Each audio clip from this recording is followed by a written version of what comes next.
दोस्तों बॉलीवुड में प्यार, मोहब्बत और शादियों के किस्से कहानी तो आपने कई बार सुने होंगे, लेकिन क्या आप जानते हैं साल 1974 की एक शाम ऐसी भी थी जब बॉलीवुड की ड्रीम गर्ल कही जाने वाली हेमा मालिनी और जंपिंग जैक जितेंद्र कुमार एक दूसरे के होने वाले थे। दोनों के 7 फेरे पड़ने वाले थे, यहाँ तक कि मंडप और पंडित जी दोनों तैयार थे। लेकिन उस समय एक शख्स की एंट्री होती है और सब कुछ तबाह हो जाता है।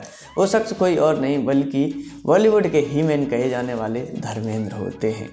आज की इस वीडियो में हम आपको बताएंगे कि आखिर उस रात क्या हुआ था, क्यों जितेंद्र और हेमा मालिनी एक दूसरे के होते होते रह गए, क्यों इस शादी को तोड़ने के लिए धर्मेंद्र ने जितेंद्र की वाइफ शोभा कपूर का सहारा लिया। तो वीडियो को अंत तक देखें और आपने ये वीडियो अभी तक लाइक नहीं की है तो एक लाइक ज़रूर करें।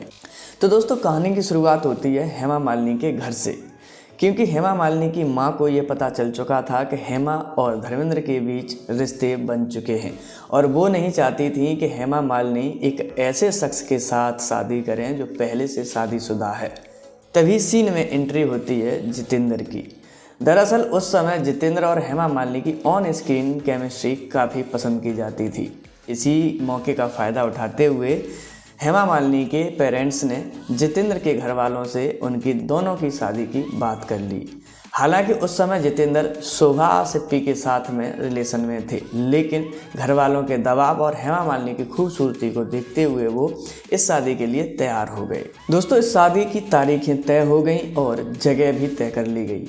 दोनों परिवारों ने मिलकर तय किया कि ये शादी मुंबई में न करके मद्रास में की जाएगी और इस शादी को पूरी तरह से सीक्रेट रखा गया था। लेकिन कहा जाता है इश्क और मुश्क छुपाए नहीं छुपते। एक शाम इन दोनों की शादी की खबरें लोकल अखबार में छाप दी गईं और किसी तरह से ये खबर धर्मेंद्र तक पहुंचा दी गई।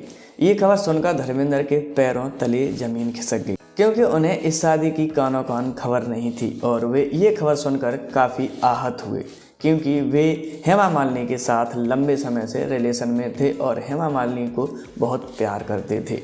दुखी हो चुके धर्मेंद्र ने तय किया कि किसी भी हालत में वो इस शादी को रोकेंगे और इस शादी को किसी भी कीमत पर नहीं होने देंगे।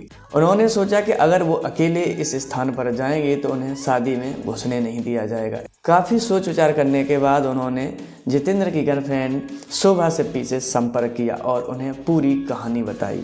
शोभा सिप्पी भी नहीं चाहती थी कि जितेंद्र उनके सिवाय किसी और से शादी करें, इसलिए वो अगली ही फ्लाइट से धर्मेंद्र के साथ मद्रास पहुंच गईं।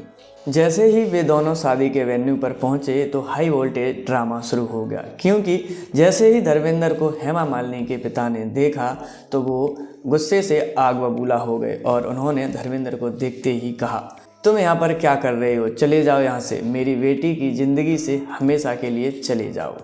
लेकिन धर्मेंद्र अपनी जिद पर अड़े रहे और एक बार हेमा मालिनी से अकेले में बात करने की शर्त रखते रहे और अंततः उन्हें हेमा मालिनी से अकेले में बात करने दिया गया।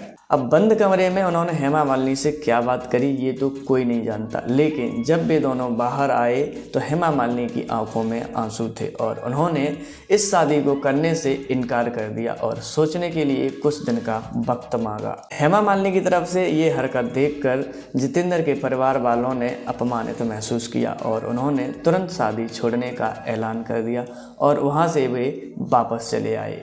हालांकि इस घटना के कुछ समय बाद ही जितेंद्र ने शोभा सिप्पी के साथ में शादी कर ली और आज तक खुशहाल ज़िंदगी जी रहे हैं।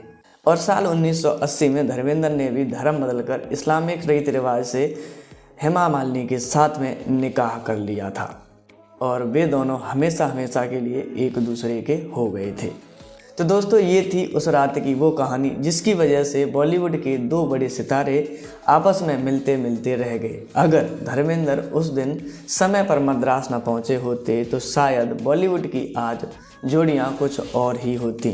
न तो धर्मेंद्र और हेमा मालिनी का नाम एक साथ लिया जाता और न ही जितेंद्र और शोभा सिप्पी एक दूसरे के साथ शादी के बंधन में बंध पाते।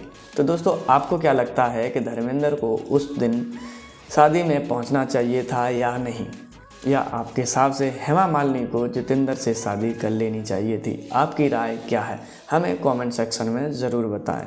दोस्तों, अगर आपको ये वीडियो ज़रा भी पसंद आई हो तो लाइक करें, चैनल को सब्सक्राइब करें और दोस्तों के साथ शेयर करना बिल्कुल ना भूलें। ऐसी ही बॉलीवुड की अपडेट्स पाने के लिए हमारे चैनल के साथ जुड़े रहें।